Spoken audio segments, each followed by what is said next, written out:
So let's go back to this notion that your life is teaching you things. So Esther is building a new house. She built a new house. She's now in it. And they're still tweaking a few things. And most of it is so just exactly what she wanted. It's just so really, really, really, really good. But there are a few things that are still out of whack a little bit.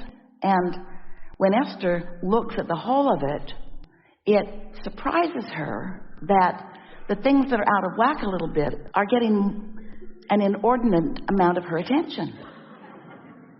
Because there's so much that is perfect and only a little bit that isn't. And so she's asking herself, so life is sort of training me into response. And so why am I letting the crew that didn't get something just right be the reason for the vibration that I'm offering? Why am I not letting the crews that got so much right be the reason for my vibration? So she's been asking herself that. Maybe it's because I'm solution-oriented. She's trying to give herself a way out. Maybe it's because I like to fix problems. Maybe it's because I'm a seeker of excellence. In other words, she's really been asking herself this question. So she was at the beauty salon a couple of days ago and having a conversation with her hairdresser who is learning about this. Esther's not offering it to her in a really overt way, but Esther said to her a couple of weeks ago, let's play the game. It was the blue glass butterfly story where you focus upon something and then the universe shows it to you, usually pretty quickly. You know the story? And so now 2 weeks have passed and her friend is saying to her, oh my gosh, there were so many things I wanted to call you because I was making lists of things and then they would show up and they would show up and they would show up and they would show up. Esther so wanted her to get the relationship between what shows up and what she's thinking about. And she was getting it. And then Esther said, what I'm asking myself these days is how I can focus only on what I want to show up and not so much on what's showing up. And I'm also asking myself that when stuff's showing up, why am I choosing the stuff that shows up that I don't like for so much attention? Why am I not more focused upon the things that are showing up that I do want? And really she is, but the things that don't feel good get more of her attention and yours, maybe too. And so her friend said, what do you mean? And Esther said, like the guy that put my gas line in didn't get it right, and it's making noise. And they're in the process of figuring out what the path of least resistance is to fix it. I encourage them to just put new pipes in the process, but they don't seem to want to do that.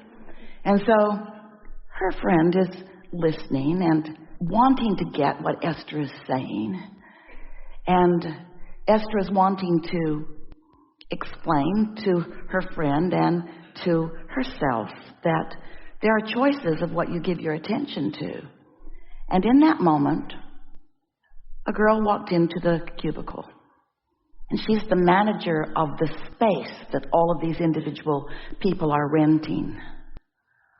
And she said, the new washing machine is out of order. And Esther's friend said, I know, I was the one that left the note and discovered it. I put a load of clothes in it last night. And it shook so hard, I thought the building was going to come down. It shook so hard that it shook right out of its space. I thought it was going to pull the gas line right out of the wall. And then Esther looked at her friend, and her friend looked at Esther. And they laughed right out loud, because once again, the universe demonstrated another conversation about the very thing they were conversing about. Her friend said, you're not making this stuff up, are you? And Esther said, the universe is so clever in the way that it shows us where we're at. It shows us where we're at all the time. If you want to know where you're at, there are two ways to know. One is the way you feel, and the other is by what's showing up.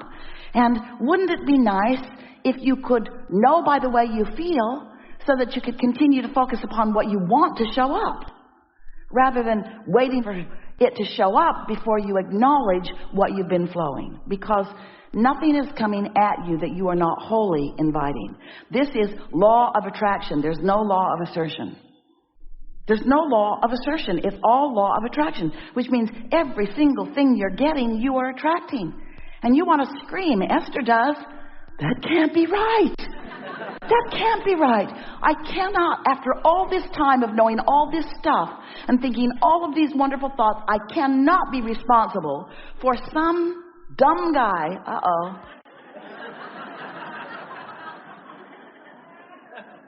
some really well-meaning dumb guy, I mean, somebody who it means well, but isn't paying attention to what he's... Abraham, why does life have to teach me with the dumb guys?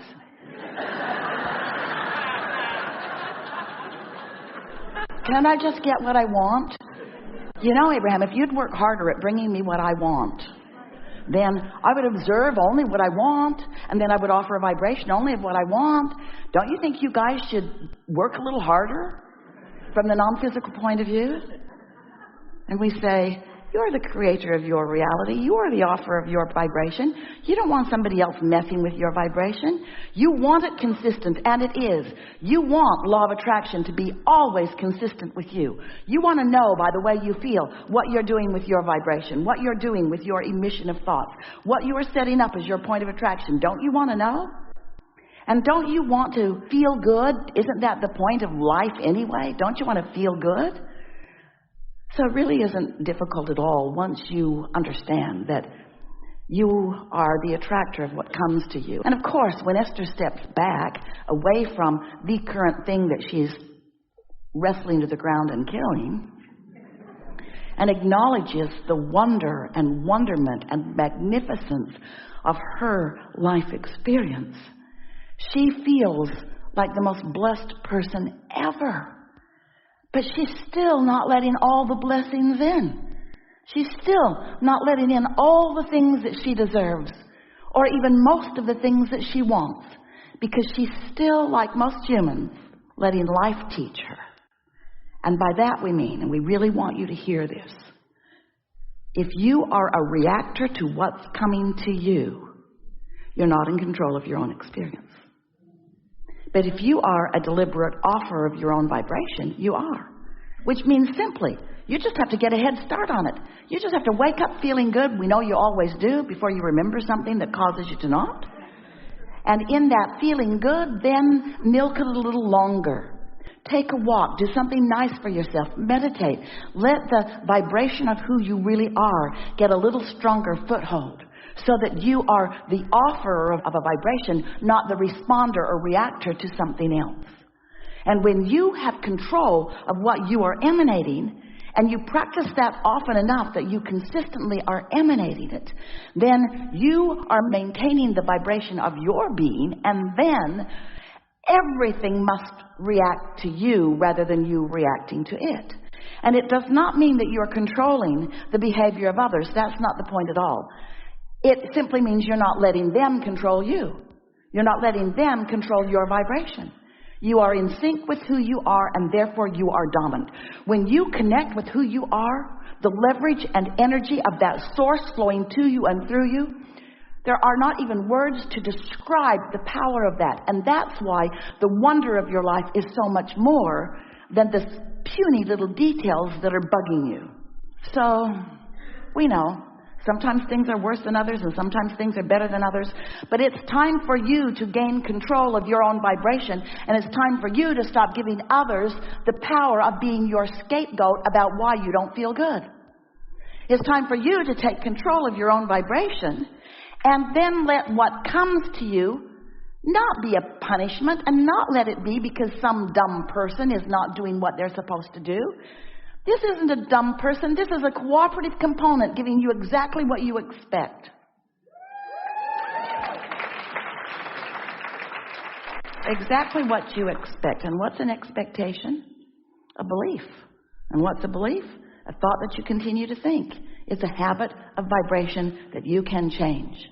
And sometimes you have to have some contrast in order to bring you to the place that you want to change the habit. Because you're not going to change any habits until the response to what you're offering gets your attention. But when it does, it was just another blessing in disguise. it just looked like something bad happening to you, when really what it was is something really wonderful to get your attention, to remind you of your power of focus, of who you really are.